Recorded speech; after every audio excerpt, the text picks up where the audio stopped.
하나님의 말씀은 로마서 15장 14절에서 24절 말씀 본문으로 바울 사역이라는 제목으로 말씀을 드리겠습니다. 로마서 15장 14절 말씀부터입니다.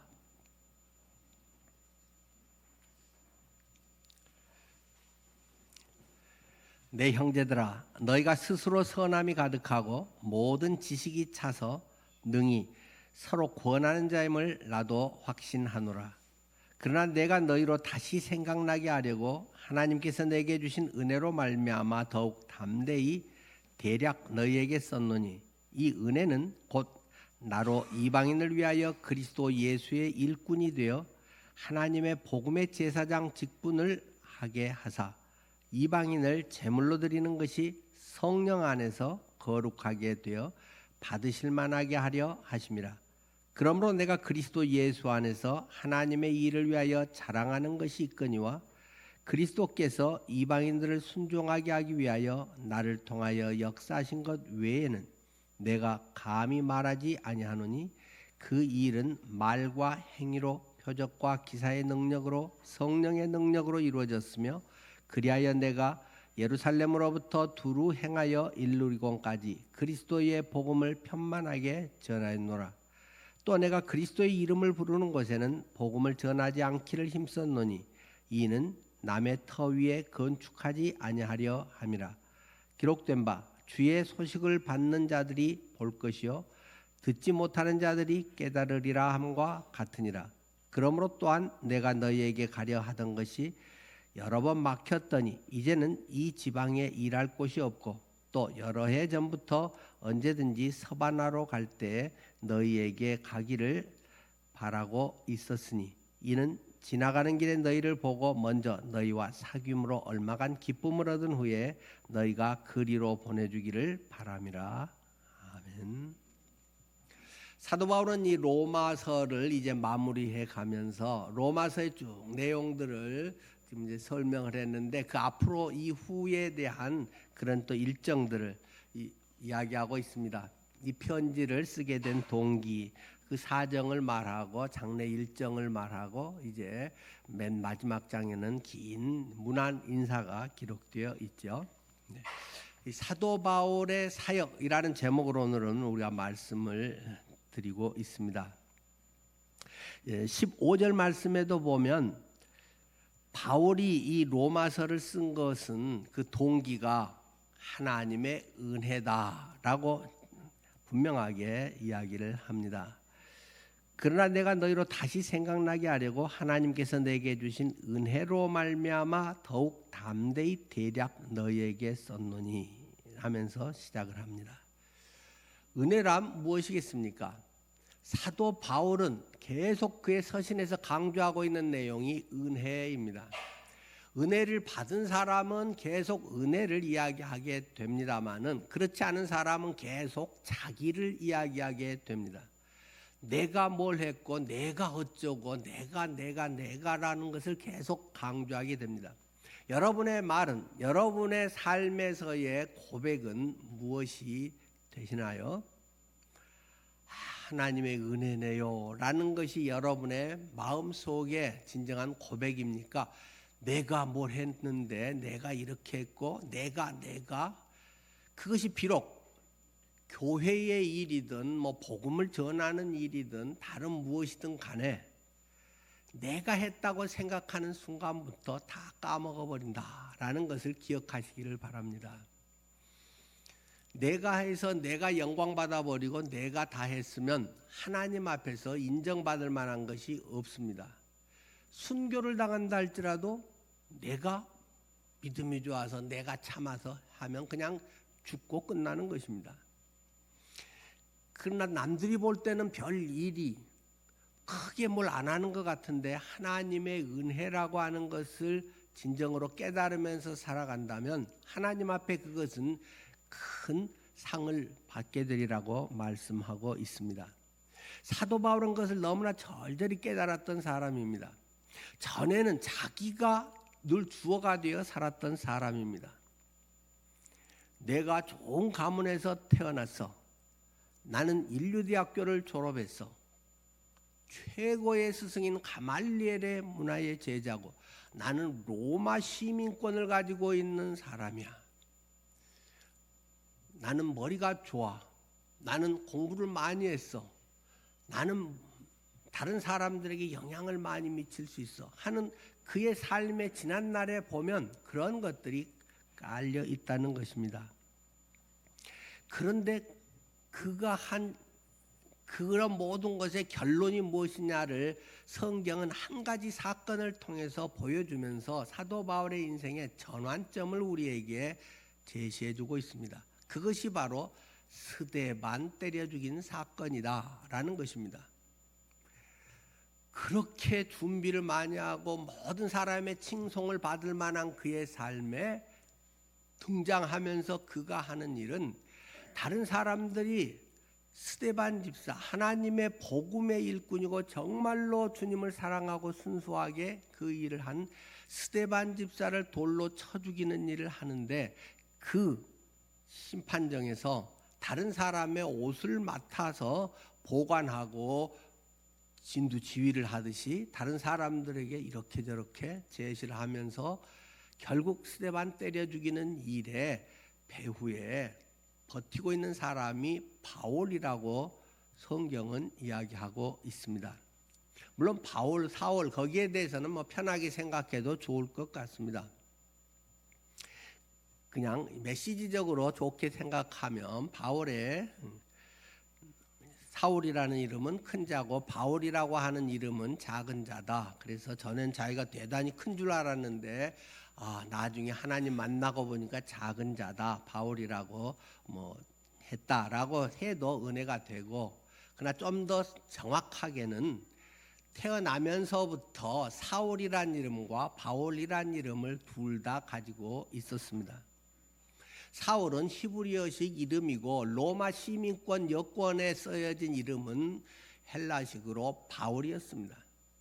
그래서 사울, 바울 두 개 이름은 태어나면서부터 주민등록하면서 벌써 있었던 이름인데 하나님께서는 또 전지전능하시기 때문에 그들이 히브리 지역에서 살면서 할 때는 사울이란 이름으로 주로 등장을 하고 나중에 이제 이방인의 선교를 하면서는 그때도 섞여서 사울이란 이름도 나오고 바울이란 이름도 사도행전에 좀 섞여 나오다가 나중에는 이제 바울로 본격적으로 이방인 선교를 하게 되죠.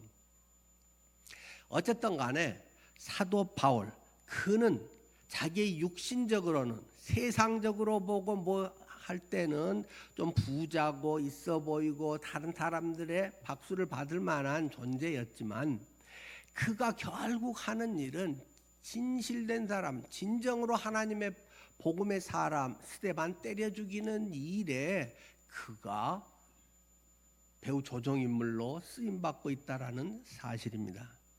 그것을 그때는 그게 진리인 줄 알았고 그게 잘하는 일인 줄 알았는데 나중에 다마스커스로 가는 길에서 예수님을 만나고는 이것이 예수님을 핍박하는 일이었구나라는 걸 깨닫게 됩니다. 그때 주님께서 나타나서 사울아 사울아 네가 어찌하여 나를 핍박하느냐라고 질문을 하십니다. 이게 인생이 완전히 다 뒤틀려 있네. 내가 진리라고 생각하고 내가 이것이 성공이라고 생각하고 이렇게 사는 게 잘 사는 것이라고 생각했던 내 인생의 가치관에 대혼란이 일어나게 됩니다. 그래서 그는 눈앞이 깜깜해집니다. 3일 동안 그는 전혀 앞을 볼 수 없는 맹인의 상태가 되었다라고 기록하고 있습니다. 뭔가 씌워 살았다는 것입니다. 그러다가 아나니아가 와서 기도할 때 그 눈에 비닐 같은 것이 벗겨져서 뭔가 씌어서 살았는데 이게 잘난 건 줄 알았는데 이게 다른 사람 앞에 뭔가 내놓을 만한 것인 줄 알았는데 니는 진리를 예수님을 하나님을 대적하는 삶을 살았다. 네 잘난 맛에 살고 네 이름을 세우는 것을 위해서 살았다. 그것이 세상에서는 인정을 받았을지 모르지만 하나님 앞에서는 없던 것보다도 못한, 차라리 없으면 가만히라도 있는데 그것을 뭔가 내세우면서 악취를 풍기며 살았다라는 것을 깨닫게 됩니다. 그 순간부터 그는 인생이 완전히 바뀌지 않습니까? 그래서 그는 그 순간부터 바로 복음 전하는 일을 하게 됐노라고 사도행전은 우리에게 증언해주고 있습니다. 그래서 그는 이 서신서에서도 자주 이야기를 하지 않습니까? 나는 열렬한 율법주의자였다. 율법은 성경에 있는 말씀이기 때문에 그건 진리라고 생각한다는 것입니다. 자칫 오해하기 쉽지만 굉장히 중요한 내용이고 잘 분별해야 됩니다. 성경에 있으니까 진리다라고 말한 것은 굉장히 무지할 가능성이 많다는 것입니다. 그런 사람들을 원리주의자, 근본주의자라고 합니다. 성경에 있으면 다 그대로 해야 되나요? 굉장히 그 대답이 애매하고 위험할 수 있습니다. 계속 이야기했지만 유월절 지키는 사람 없습니다. 안식일 안 지킵니다. 돼지고기 삼겹살 잘 먹습니다. 대한민국에 어제도 삼소 모임을 해가지고 막 난리가 났습니다. 젠슨 황이 와가지고 삼겹살하고 소주하고 뭐 이런 거 먹어가지고 제게 그룹 회장들하고 엄청 먹고 그 시간에 있었던 사람들 그 밥값 전부 다 그 네이버 회장이 얼굴 안면 인식으로 해갖고 다 갚아주고 해가지고 엄청 화제가 됐습니다. 그것을 잘 지키는 데는 이 가까이 있는 하나님의 교회 2단입니다. 안식일을 지킵니다. 토요일 저녁에 그 사람들은 옷도 딱 보면 표가 납니다. 거의 정장 입고 딱 남자들도 넥타이까지 정장 다 하고 여자들도 아주 옷을 깔끔하게 다 차려입고 옵니다. 토요일 날 오후에 거기 한번 가보십시오. 앞에 다 사람들 서 있고 얼마나 사람들 친절하게 안내하면서 들어가는지 모릅니다. 유월절을 지킵니다. 뭐 방식은 조금 이제 이스라엘하고 좀 다르겠지만 어쨌든 절기를 엄청 기억합니다. 문자적으로 보면 그분들이 훨씬 성경적입니다. 이단이 훨씬 성경적인 데들도 많습니다. 성경에 있기 때문에 성경의 그 구절이 있기 때문에 그 문자가 성경에 있는 그대로 한다고 해서 성경적인 것은 아닙니다. 아닐 수 있습니다. 그러니까 성경의 문맥을 따라서 뭘 말씀하시려고 하는지 뭘 어떻게 지금 신약시대 해야 되는지를 분별하지 못하고 성경만 부지런히 그냥 읽는다. 성경이 구절만 부지런히 인용한다. 굉장히 위험한 사람입니다. 그래서 성경 공부를 해야 되는 것입니다.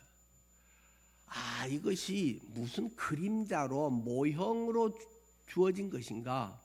그림자를 쫓아가고 모형을 따라서 하면 안 되고 설계도를 보고 실제 집을 짓고 그 속에서 누리는 것이 중요한 것인데 자칫하면 아주 복음적이라고 굉장히 성경을 쫓아한다고 하면서 문자에만 딱 지켜서 십계명이 율법의 대표고 엄청 십계명을 강조하면서 안식일을 지키라. 그것도 안 지킵니다. 10개 중에 하나 그것도 안 지키는 그러면서 나는 굉장히 성경적이라고 이야기를 합니다. 사실은 성경적이죠. 그러니까 우리는 성경 공부를 제대로 잘 해야 됩니다. 성경 공부를 안 하면 성경 들이대고 이야기하면 구원파에 휩쓸려 가게 되고 이단에 휩쓸려 가게 되고 문자 그대로만 해서 하는 것들은 다시 점검해 봐야 된다는 것입니다. 사도 바울은 율법주의자였다는 것입니다. 율법의 그곳에 토라에 있는 그거 그대로 안 한 것들은 하나님을 대적하는 것들이야. 이것들은 두면 안 돼.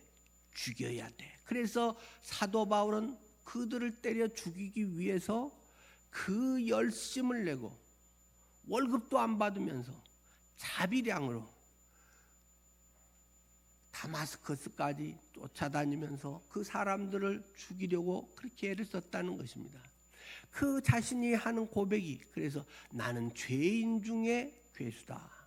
죄인 중에서 우두머리다. 나는 이것이 하나님을 기쁘게 하는 일이라고 생각하고 하나님을 위해서 나의 모든 것을 참고 견디고 바쳐서 살았는데 결국 하나님을 대적하는 삶을 살았다.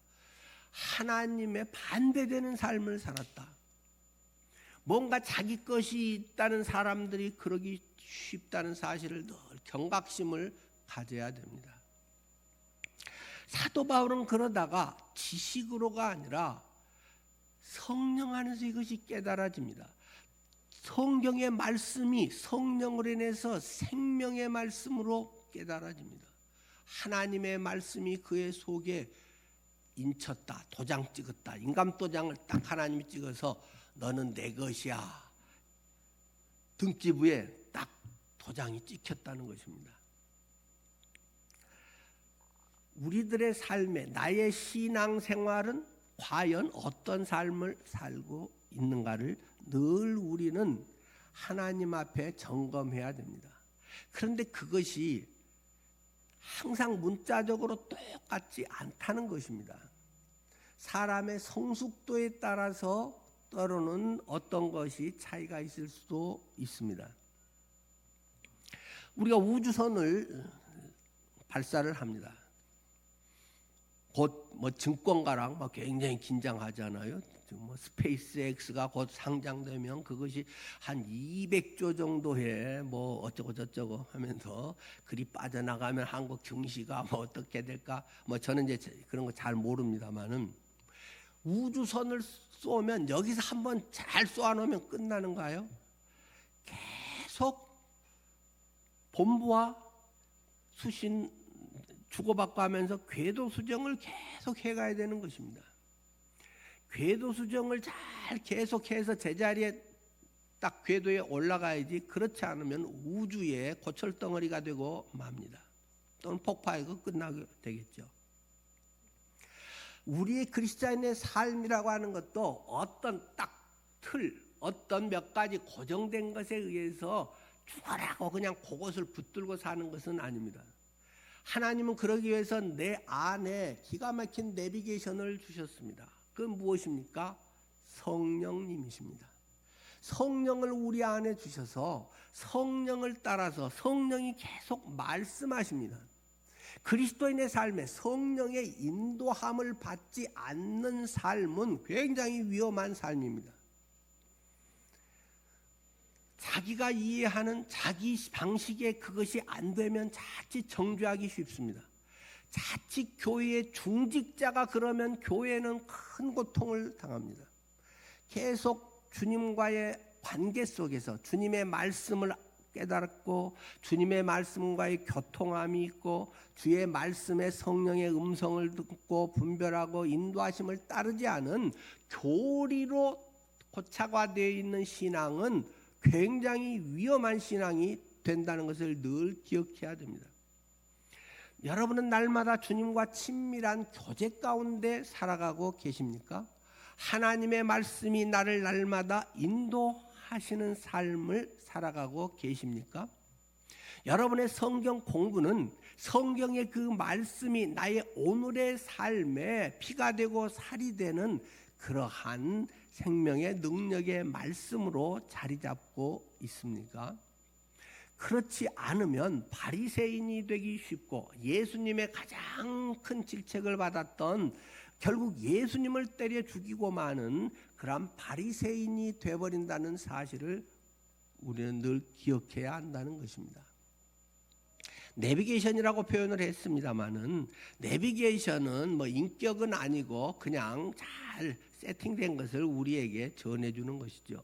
그러나 성령은 인격이시고 하나님이시고 살아계시고 우리에게 감동을 주시고 우리를 주관하시기 때문에 그런 내비게이션과는 비교할 수 없을 정도의 엄청난 하나님의 놀라운 복을 우리 속에 주신 것입니다. 그런데 많은 대부분의 사람들은 그것을 사장하고 살아갑니다. 머릿속에 지식만을 담고 살아갑니다. 성경의 지식 말입니다. 성경의 지식을 갖고 있으면 다 해결되는 것으로 생각을 합니다. 그것은 굉장히 중요한 나침판이고 때로는 우리의 방법론까지도 포함되기도 합니다.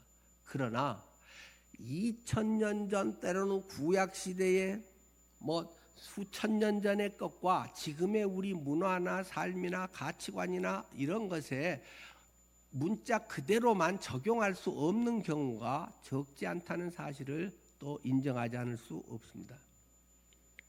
이런 갭을, 이런 당시의 상황과 당시의 문화에서 하는 말을 오늘날 우리의 나의 상황으로 접목시켜서 적용돼서 그대로 살아갈 수 있게 해주시는 분이 성령님이십니다. 그렇기 때문에 오늘날 우리가 성령을 무시하고 알지 못하고 신앙생활을 한다는 것은 거의 불가능한 일인 것을 기억해야 됩니다. 아마 저희 나이 또래 되신 분들도 가끔 아마 저희 또래는 이제 그렇게 많이 이야기하죠. 집안일이랑 설거지라든지 이런 걸 때 내가 아내를 도와준다. 아내를 도와줍니까? 이렇게 하면 자연스러운 일이었습니다. 그런데 요즘 MZ 세대 앞에 내가 요새 아내 도와주고 있어 그러면 무슨 소리예요? 도와줘요? 같이 하는 거지. 당연히 같이 하는 거지. 무슨 남자라고 도와주고 그건 그건 여자 일로 정해진 거예요? 당장에 요즘 MZ 세대는 그 이야기를 합니다. 우리는 우리 시대에 도와준다는 말이 굉장히 좋은 말이잖아요. 그리고 같이 협력해서 하고 그때는 대체로 또 맞벌이 아닌 경우도 많았고 만약에 성경을 도와준다고 써놨으면 우리 시대에 썼다면 남편은 아내를 잘 도와주고 그러면 요즘 MZ세대는 성경은 왜 이리 고리타분해 성경은 왜 남성 우월주의를 담고 있어 같이 하는 거지 왜 이렇게 구분지어서 이렇게 생각할 수도 있겠죠. 하물며 한 30년 50년 차이만 돼도 이런데 수천 년 전에 기록된 성경의 내용 그 문화, 상황, 풍습 이러한 상황에 기록된 성경의 말씀을 그냥 오늘 이 시대에 그대로 하는 것이 얼마나 성경적이고 잘하는 것인가 하는 것은 생각할 필요가 있습니다. 근데 지금도 가능하면 그렇게 원칙대로 하려고 하는 사람들이 있습니다. 미국에 가면 아미시라고 하는 그런 집단 그분들만 모여 사는 데가 있습니다. 저는 거기 들어가 보지 못하고 그 앞으로만 차를 타고 가면서 여기가 아미시 동네입니다. 이제 하는 가이더의 그것만 들었습니다만은 지금도 전기도 안 쓰고 당연히 컴퓨터도 없겠죠. 자동차도 안 쓰고 소, 달구지 이런 것으로 짐 실어 나르고 꼭 우리나라 조선시대, 고려시대 같이 지금도 삽니다. 이제 국가에서도 특별히 이제 그런 사람들에 대한 어떤 좀 보호장치를 해서 배려를 하는데 근데 요즘은 거의 그게 형식만 좀 남아 있고 이제 위축됐다는 것 같아요. 자녀들이 그 속에서 계속 그렇게 살아야 되는데 이제 문명을 받아들이고 텔레비전을 또 이제 접하게 되고 어쩌다가 또 이제 요즘 같으면 휴대폰 같은 거 이제 자가 발전기 놓고 어떻게 하는 사람도 있겠지만은 그런 어떤 삶을 살면 거룩하긴 합니다. 그리고 죄 지을 일도 훨씬 적겠죠. 또 정말 이 생활 공동으로 작업하고 공동으로 분배해서 살고 이제 그런 것들의 참 초대교회와 같은 아름다운 모습입니다만은 우리 서울에서 그렇게 살 수는 없겠죠. 우리 교회가 전부 그렇게 합니다 하면 아마 곧 없어지고 말 겁니다. 젊은 사람은 취직해서 다 나가고 다 핸드폰 쓰면서 다른 거 하지. 네. 그렇게 지내기는 어렵죠. 그렇기 때문에 성령님께서 거기에 어떻게 지금 시대에 어떻게 지금 이 상황이 살지를 성령께서 가르쳐 주셔야 됩니다. 그런데 많은 사람들이 성령이 있고 인도하심을 잘 알지 못합니다. 지식으로는 계속 성경이 나오니까 알지만 경험하지 못합니다. 우리가 목양 시간에 계속 나눴듯이 뭐 은혜 영성의 파워든지 내게 임하신 하나님의 은혜든지 그것이 굉장히 좋은데 하나님의 음성이 들리지 않으면 하나님이 함께 하신다는 것이 본인에게 경험되지 않으면, 이 감정을 말하는 것만 아닙니다. 오늘 주보 사면에도 FB 마이어 목사님이라고 아주 훌륭한 분이신데 그분의 감정이나 이런 것이 아니라 믿음으로 받아들였다. 그래서 그 핵심적인 내용을 제가 주보에 실었습니다마는 그러기도 하고 감정과 이렇게 되기도 하고, 그러나 이 모든 것이 믿음 자체가 또 경험이죠. 근데 많은 크리스찬들이 그런 것이 거의 없이 어떤 좋은 가치관, 좋은 사상을 따라 사는 것처럼 그냥 10년, 20년, 30년 습관적으로 교회 생활을 하고 끝나는 경우가 허다하다는 것입니다. 그러니 교회 생활이 별 재미가 없기도 하고 그냥 세상의 조직보다 조금 더 좋고 편하고 뭐 좀 더 웃으면서 하지만 그렇게 꼭 예수 믿어야 할 만큼 솔직히 그런 걸 잘 못 느낀다는 것입니다. 죽으면 그래도 지옥 가지 않아야 되니까 천국 가야지 보험 드는 식으로 다니는 사람들이 있다는 것입니다. 얼마나 불행한 일입니까?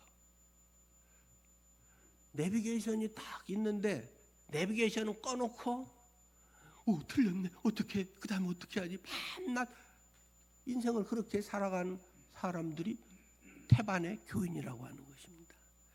사도 바울은 그래서 그러한 것들에 대해서 은혜, 하나님의 은혜로 그것을 깨닫고는 인생이 완전히 달라져서 그걸 생각하는 것이나 사역하는 것이나 모든 것이 새로워졌다고 하는 것을 우리에게 가르쳐주고 있습니다. 자, 사도 바울은 바울 사역의 특징 한 4가지 원리를 저희가 말씀을 드리려고 하는데요. 이런 특징을 가지고 그러한 사역을 전부 해나갔다는 것입니다. 첫 번째는 복음에 중점을 둔 이방인 사역이었다는 것입니다. 유대인은 하나님이 샘플로 본보기로 세웠다는 것입니다. 군대에서도 조교 앞으로 하면 조교 한 명이 딱 빨간 모자 쓰고 나타나서 시범을 보입니다. 이스라엘 유대인은 그러한 조교입니다. 본보기가 돼서 하나님 믿는 사람은 이렇게 하는 거다 하고 보여주는 것이 유대인입니다. 그런데 유대인들은 지들만 잘나고 지들이 대단하다고만 생각합니다. 군대에서 조교가 필요한 것은 다른 사람들을 훈련시키기 위해서 야 저거 봤지 너희도 저렇게 하는 거야. 너희도 사격할 때는 이런 폼으로 이렇게 해서 이렇게 맞추는 거야. PT 체조는 이렇게 하는 거야. 그걸 보여주기 위해서 조교를 세웠는데 유대인들은 조교 나만 잘해. 저것들은 아무것도 아니야. 뭐 하는 식으로 자기 자랑만 하고 있다는 것입니다. 그러나 하나님은 물론 유대인도 중요하고 이방인들이 더 많은 사람, 더 하나님의 창조에 하나님의 형상을 지닌 더 많은 사람이 이방인인데 그들이 구원받도록 하기 위해서 특별히 꼭 집어서 네 인생 전에 헛살았지, 뼈저리게 느끼지, 네 죄인의 괴수지, 그걸 느끼면서 그러면 이게 얼마나 율법주의에 매여 있는 것이 잘못됐는지 그걸 네가 지킨다고 발버둥 치면서 애를 쓰는데 네 마음에 기쁨이 없잖아. 내 안에 평강이 있니? 하나님이 너와 함께하는 것을 너가 경험하고 살아가니? 없잖아. 그런데 은혜로 네가 그것을 경험하고 이거구나. 복음은 이겁니다. 복음은 설명이 아닙니다. 예수님이 우리 죄를 위해서 죽으셨어요. 우리 부활하셔서 우리와 함께 하세요. 구원해 주세요. 죽으면 천국 가요. 그것의 교리를, 이론을 설명하고 가르치려고 하는 것이 아니다. 죽었던 영이 이거구나. 그래서 셀베이션. 말로 다 설명할 수는 없다. 그것은 성령으로 깨달아지는 것이다.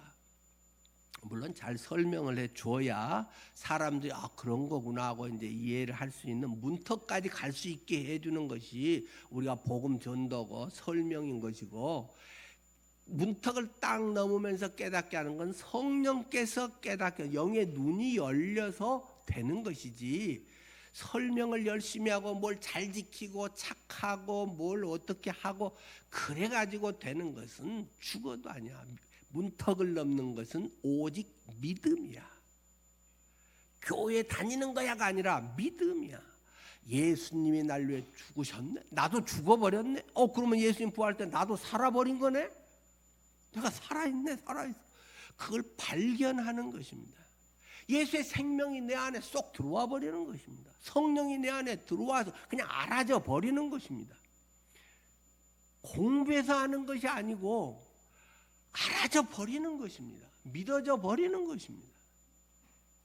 그래서 이건 철저하게 오직 성령으로 하지 않으면 하나님을 주라고 부를 수 없느니라. 나의 주인님이라고, 지식의 세뇌를 해서가 아니라 주인님이라고 하는 것은 성령으로 믿어져 버리는 것이다. 그래서 바울은 이방인에게 그것을 하기 위해서 힘썼다는 것입니다. 두 번째, 바울의 사역은 하나님의 영광을 위한 것이었다라고 이야기합니다. 17절이죠. 그러므로 내가 그리스도 예수 안에서 하나님의 일에 대하여 자랑하는 것이 있거니와. 이 자랑한다는 말은 영광스럽게 여긴다, 그런 본래의 뜻입니다. 바울이 자랑한 건 내가 열심히 선교를 했습니다. 내가 열심히 주님을 섬겼습니다. 어떤 그런 것이 아니라 이방인의 구원을 위해서 주님의 기쁨이 되고 주님의 영광이 되고 그 영혼들이 주님께 돌아가는 것이 하나님의 영광이고, 나는 그걸 자랑한다. 내가 40년 목회를 해서 이렇게 힘써서 했습니다. 그것은 감사의 제목이지 자랑은 아니다라는 것을 이야기합니다. 자기 영광과 자기 인기와 자기의 보람을 느끼라고 하나님께서 우리를 불러서 일하게 하시는 것이 아니다. 하나님을 영화롭게 하는 것인데, 하나님을 영화롭게 하면 하나님은 자녀가 여기 아빠도 하나 드세요 하고 과자를 딱 주면 아이고 이 귀여운 거, 야 뭐 더 먹고 싶냐, 과자 한 봉지를 사주는 것이다. 하나님은 그렇게 넘치도록 더 주시는 하나님이시고, 그것은 보너스로 주시는 거지, 얘가 애 늙은이가 돼가지고 요거 한 개 주면 아빠가 한 보따리를 사주겠지, 머리 써가지고 하면 요거 봐라 벌써부터 잔머리 굴리고 있네. 다 부모는 머리 꼭대기에 앉아있기 때문에 얘가 너무 일찍부터 이러면 안 되는데 하고 교육을 바꿀 것입니다. 진실하고 순수하게 하나님을 위해서 우리가 섬기면 하나님께서 기뻐하시면서 영광을 받으시면서 그에게 줄 수도 있고 안 줄 수도 있고 순교해서 데려갈 수도 있고, 그거는 하나님의 영역이고 하나님의 방법이기 때문에 사람마다 시대마다 다 다른 거기 때문에 잘 된다는 보장도 없고 뭐 그냥 억울할 것도 없고, 그렇게 쓰임받아 가면 그게 내 생애로 하나님 앞에서 최선의 삶이라는 것입니다. 우리의 모든 것은 자기의 이름과 영광과 뭔가 내가 한 것을 알아주고 싶길 바라기 때문에 알아주지 않으면 섭섭마귀가 싹 스며든다는 것입니다. 괜히 섭섭하다는 것입니다. 내가 옛날에 이렇게 했는데 아니 사람들이 지금 나를 별로 몰라줘. 내가 억울해 뭐 어쩌고. 쟤는 별로 안 한데도 사람들이 이렇게 비교하고 서운해하고 억울해하는 이런 게 생기는 것입니다. 할 수 있으면 뭐 인간적으로 쉽진 않겠지만 하고 싹 잊어버리기를 바랍니다. 하나님만 계산해 놓으세요 하고는 그냥 잊어버리십시오. 사람들의 머릿속에는 지워져 버리게 해주세요. 그렇게 하십시오. 알아주지 않을수록 상급이 크다. 알아줄수록 세상에서 영광을 상을 다 받아버렸다. 천국에는 받을 게 없는 깡통이다 라는 것을 기억하면 훨씬 마음이 편안해집니다. 하나님의 약속 아닙니까? 세 번째는 하나님의 능력으로 이루어진 사역이었다는 것을 바울은 강조합니다. 18절 19절이죠. 그리스도께서 이방인들을 순종하게 하기 위하여 나를 통하여 역사하신 것 외에는 내가 감히 말하지 아니하노라. 이 일은 말과 행위로 표적과 기사의 능력으로 성령의 능력으로 이루어졌으며, 바울 사도의 지금 고백은 내가 열심으로 내가 신실하게 내가 착하게 거기에 있지 않습니다. 그것은 종의 당연한 자세겠죠. 하나님의 일은 하나님이 하시게 해야 되는 것입니다. 하나님의 일은 하나님이 하십니다. 어떻게 해요? 그 일은 말과 행위로, 입으로도 복음을 증거하는데 삶으로 그런 것이 증명됐다는 것입니다. 내가 말한 대로 산다는 것입니다. 복음을 전한다는 것은 내가 그렇게 사는 것입니다. 표적과 기사의 능력으로, 기적적인 것으로. 아까 우리 박동일 집사님이 먼저 간증해 어깨가 엄청 아프고 결렸는데 누가 따뜻한 손이 딱 김효연 목사가 뒤에서 이렇게 주물러갖고 낫나가 아니라 손준락 집사님이 뒤에서 이렇게 주물러 줬는데 그 순간 시원하게 싹 나버렸다고 아까 뭐 찬양 시작하면서 간증했잖아요. 거기다 숟가락 하나 딱 얹어갖고 김효연 목사가 평소에 본을 보인 대로 뭐 이렇게 하면 얍삽하죠. 그러면 그런 일이 없겠죠. 하나님은 누구를 통해서든지 직분이 무엇냐가 중요한 것이 아니라 어린아이의 손을 통해서도 그렇고 전혀 생각지 않은 일들을 통해서도 하십니다. 저도 그런 경험들이 있습니다. 뭐 그것은 통과하고요. 성령의 역사하심, 그것은 꼭 기적만은 아닙니다. 뭐 기도했더니 아픈 게 다 꼭 나았다, 뭐가 이렇게 됐다, 뭘 어떻게 해서 뭐가 딱 숫자를 불러줬더니 로또 1등이 당첨이 됐다, 뭐 그런 것이 초점이 아니고 정말로 여러분 속에 주님과의 친밀한 교제가 일어나게 합니다. 걸림이 없게 합니다. 마음에 평강이 있게 합니다. 내 마음에 왠지 모르는 든든함이 있게 합니다. 그리고 그것이 점차 다른 사람에게 퍼져나갑니다. 행복도 전염이 됩니다. 찡그리는 사람, 말투 거칠게 하는 사람, 그 사람은 남을 불편하게 오염을 시킵니다. 그런데 저 사람은 생글생글 웃고 저 사람하고 말하면 힘이 나고 좋은 그러한 선한 영향력을 미치지 않습니까? 복음의 사도 바울의 삶은 그런 것이었다라고 이야기를 합니다. 제가 자주 말씀을 드리고 제 스스로가 계속 묵상하면서 하나님, 저 좀 그러고 싶어요. 저 그럴래요. 계속 하는 것, 고린도전서 2장 4절 5절 말씀입니다. 사도 바울의 역시 고백이 내 말과 내 전도함이 설득력 있는 지혜의 말로 하지 아니하고 다만 성령의 나타나심과 능력으로 하여 이는 능력으로 하였나니 이는 너희 믿음이 사람의 지혜에 있지 아니하고 다만 하나님의 능력에 있게 하려 하였노라. 우리는 복음이든 뭐든 자꾸 설명으로 설득으로 하려고 합니다. 세뇌를 시켜서 하려고 합니다. 물론 많이 해서 익숙해지면 그것이 어느 순간에 하나님의 또 성령의 역사로 나타나기도 되죠. 그러나 성령의 것이 없는 것은 죽은 것입니다. 내 말과 내 능력이, 내 전도함이, 내 사역함이 설득력 있는 지혜의 말로 하지 아니하고, 근데 대부분 지혜의 말로 떼어버립니다. 설교 준비를 잘 해갖고 와서 설명을 잘하고 이해를 잘 시키는 것으로 끝합니다. 성도들이 변화가 되지 않습니다.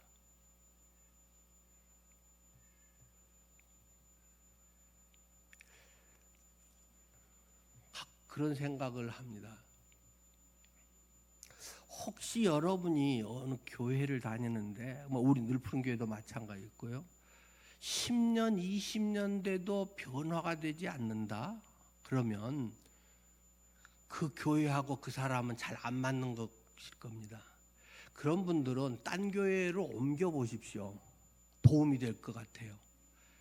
내게 과연 맞는 교회가 어떤 교회인지를 한번 찾아보시고 해보십시오. 만약에 10년, 20년 됐는데도 늘 그렇고, 부부 사이가 특히 한번 부부 사이로 생각해 보세요. 부부 사이에 옛날이나 지금이나 똑같아. 말투가 별로 변하지를 않는다. 나의 삶의 목표와 가치관과 돈 쓰는 것과 이런 의견 차이가 거의 없다. 그럼 이제 둘 다 믿는 경우에 그렇죠. 한 사람이 안 믿으면 좀 어렵겠죠. 그럼 한번 교회를 옮겨보세요. 10년, 20년 안 바뀌면 앞으로 30년 돼도 안 바뀔 거예요, 그 사람은. 왜요? 그 교회가 편하니까. 그 교회 안주해 있으니까. 도전이 없거든요.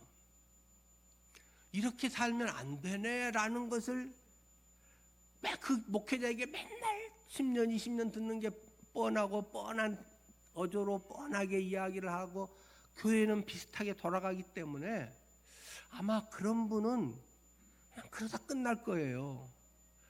근데 딴 교회로 가면 일단 생소하잖아요. 새로운 데기 때문에 변화될 가능성이 많습니다. 적어도 우리가 보통 통계적으로 보면 교회로 옮기면 3년 정도 좋다고 그래요. 3년 정도는 뭔가 새롭고 좋고 배울 것도 있고 분위기가 다르니까. 근데 3년 지나면 또 거의 똑같아지는 것이 일반적인 모습이라고 그래요. 그러면 또 그분은 3년에 또 옮기세요. 그렇게라도 해서 메뚜기처럼 3년마다 펄쩍펄쩍이라도 뛰어가서 주님 앞에 그래 좀 나아지지. 그냥 한 군데 들렀다가 이거 편하고 좋아요, 여기가 좋사오니 하면서 하면 자기 영혼은 죽어가는 것입니다. 그런데 한 가지 조건을 드린다면, 혹시 옮겨가면 작은 교회로 가십시오. 큰 교회는 더 편한 데로 가게 되고 더 사람 버리게 됩니다. 전에도 말씀드렸듯이 지금 우리나라 교단 중에서 제일 아마 수가 많고 큰 교회가 예장 합동하고 예장 통합인데, 예장 통합에 거기에 교회 전체 중에 30명 미만인 교회가 41%라고 합니다. 제일 우리나라에서 큰 교단 대한예수교 장로회 통합 측에 교인이 30명 이하인 데가 41%. 그런 교회는 교인이 얼마나 간절하겠습니까? 목사님이 얼마나 더 챙겨주시겠습니까? 할 일이 얼마나 더 많겠습니까? 그런 데로 가십시오. 그래야 배워집니다. 그래야 도전이 됩니다. 큰 교회 가면 예배만 딱 하고 그냥 눈도장만 찍고 왔다 갔다 그러면 더 버립니다.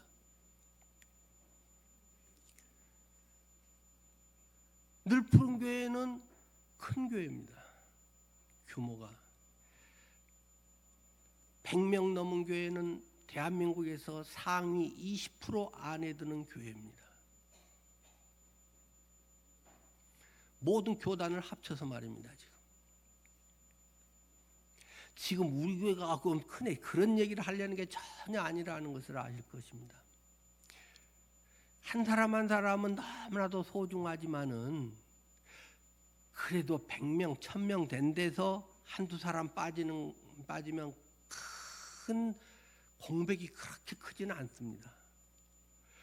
근데 30명 이하인 데서 한 명, 두 명 들어오면 얼마나 힘을 얻겠습니까? 그 목사님이 얼마나 목회할 맛이 나겠습니까? 또 우리는 이제 만약에 하면 다른 사람들을 또 이제 이게 전도해서 모셔오겠죠.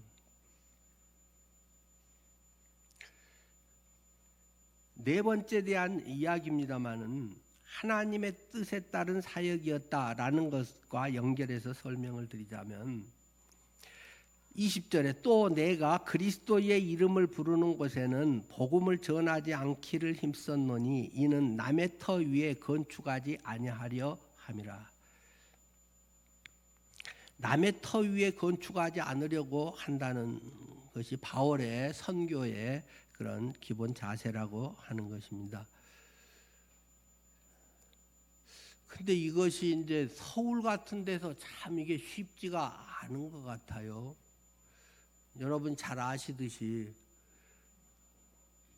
신월칠동에 대한민국에서 가장 많은 교회가 있는 50개 교회가 있는 대한민국에서 한 동에 50개 교회 있는 데는 거의 손가락에 꼽습니다. 근데 우리가 사실 여기 이사 올 때는 교회가 이렇게 많은지 몰랐습니다. 겉에 보이는 뭐 한 서너 개, 한 100개 정도 이렇게 그때는 보였었는데 보니까 지하에도 있고 위에도 있고 또 그 뒤로도 들어오고 뭐 48개인가 어쨌든 지금 49개인가 됩니다. 와, 이렇게 많은데 우리가 들어왔네. 여기 우리 신정 지금 이제 일지구 재건축을 지금 막 한참 진행은 되잖아요. 뒤에서 거기에 이제 자체 건물 있는 교회가 3개가 있습니다. 우리 늘픈 교회를 포함해서 이거 이제 언젠가 또 재개발 이제 되겠죠. 네. 그래서 저는 이 건물 있는 데만 이렇게 하고 그냥 그때는 뭐 이것저것 따질 상황이 아니어서 왔는데 와, 이렇게 많이. 그래서 우리가 여기서 전도를 이렇게 하는 것이 괜찮은가? 대부분은 건물 없는 교회들인데 길 건너서까지 이렇게 저기 산 쪽으로까지 하면은 그쪽에 4개인가 있어서 한 7개인가가 자체 건물이 있을 거예요. 야, 뭐 전도는 어쨌든 해야 됩니다만은 사도 바울은 남의 터 위에 건축하지 아니하려 함이라. 딴 교인들을 데려오려고는 안 했으면 좋겠어요. 오는 것은 뭐 또 이제 고맙죠. 근데 새로운 신자가 오면 훨씬 좋겠죠. 근데 작은 데서 그분들이 오면 그 목사님들은 얼마나 힘들까요? 우리 학생국에 그 서우지우 쌍둥이가 있습니다. 우리 근데 그 애들이 이제 우리 교회 지금 나와서 학생부하고 그 아빠 엄마는 우리 교회 수양회 할 때마다 이제 좀 참석하시라고 해서 그 교회 참석해서 아마 다른 분들도 서우지우 아빠는 잘 아실 것입니다. 처음에 그분들도 좀 우리 교회 오고 싶어하는 마음도 아마 없지는 않았던 것 같고 우리도 같이 왔으면 좋겠다는 생각도 했는데 제가 수양에 가서 바로 집사님은 지금 있는 교회에서 잘 섬기십시오. 제가 개인적으로 찾아가서 부탁을 드렸습니다. 그 교회에서 그분들이 제일 젊은 분들이라네요. 그 교회는 아예 교회 학교, 주일학교, 교회 학교가 없기 때문에 아이들이 뭐 어찌 할 수 있는 경우가 없어서 이제 우리 교회에 교회 학교 그나마 있으니까 지금 또 예진이 친구니까 같이 이렇게 이제 와서 합니다마는 거기서 그래서 제일 젊으니까 뭐 재정도 보나요? 뭐 여러 가지 이제 교회에서 일도 하시는 것 같아요. 근데 그분들 우리 교회로 와버리면 어떻게 되겠어요? 우리야 좋다고 그러겠죠. 근데 하나님은 별로 좋다고 안 하실 것 같아요. 그분들이 거기서 잘 섬기고 아까 이야기로 돌아가서 혹시 여러분이 10년, 20년 돼도 부부 생활이 별로고 자녀들과의 그것도 별로고 신앙의 재미도 별로 없고 하면 딴 교회로 가셔서 한번 알아보시고 그런데 되도록 한 30명 이하의 작은 교회에 가서 뭔가 일을 맡아가지고 좀 해보세요. 결혼해갖고 애 낳으면 엄마들이 많이 달라지잖아요. 할 일이 있고 눈에 보이고 하고 내가 안 하면 안 되는 상황이 되면 하는데 우리 같이 웬만큼 된 데는 내가 안 해도 대충 넘어갈 수 있기 때문에 그냥 그대로 넘어가는 경우가 많단 말입니다. 물론 한 군데서 잘 이렇게 할 수 있으면 제일 좋겠습니다만은 혹시라도 그런 분들이 있으면 이제 마음 편하게 가셔서 잘 섬길 수 있기를 바랍니다. 전 이런 거 아멘 해야 될 것 같은데 네. 늘 편하기 때문에 있다고 하면 여러분은 잘못 신앙생활하고 있는 것입니다. 하여튼 사도 바울은 그 남의 터 위에 복음을 건축하지 않겠다 했는데 다른 교인들의 어려운 데 사람들 막 끌어올려고 너무 하지는 마시고 감동돼서 온다면 막을 수는 없죠. 여기서 뭔가 갈급했기 때문에 또 오고 싶었고 저기서 채워줄 거 있다면 감사한 일입니다만은 우리들의 삶이 늘 교회가 교인 뺏어오기가 되면 안 되잖아요. 교회 재정을 늘리기 위해서 숫자에 뭘 하기 위해서 하면 그건 하나님은 별로 안 좋아하실 것 같고 하나님 볼 때는 이쪽 주머니에 있는 거 이쪽 주머니로 옮겨지는 이 교회에서 저 교회로 가면 하나님은 별로 좋아하시지 않을 것 같아요. 우리의 초점은 아직 예수 그리스도를 모르는 사람이 그래도 많이 있잖아요. 복음을 알지 못하고 구원의 확신이 없고 주님의 자녀와 성령의 인도하심과 하나님이 나와 함께 하시는 이런 것들이 삶 속에 경험되지 못한 분들이 많이 있지 않습니까? 그분들은 힘을 다해서 주님께 인도해 주어야지 그분들의 새로운 거듭난 삶을 살 수 있는 것 아니겠습니까? 사도 바울의 그런 자세가 여러분들의 태도가 되고 저의 목회 정신이 되고 여러분들의 삶의 가치관이 되면 좋겠습니다. 기도하겠습니다.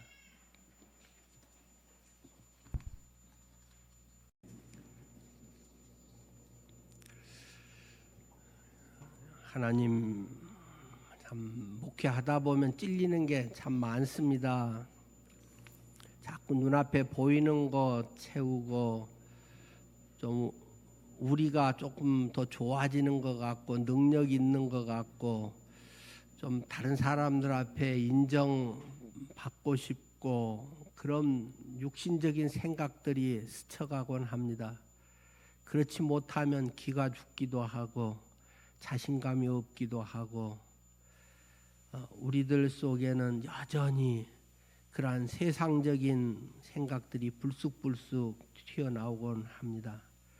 저희를 긍휼히 여겨주셔서 로마서 8장의 그 이야기처럼 정말로 생명의 성령의 법이 죄와 사망의 법에서 너희를 해방하였노라는 말씀이 날마다 성령 안에 경험되게 하옵소서. 예수님 이름으로 기도드립니다. 아멘.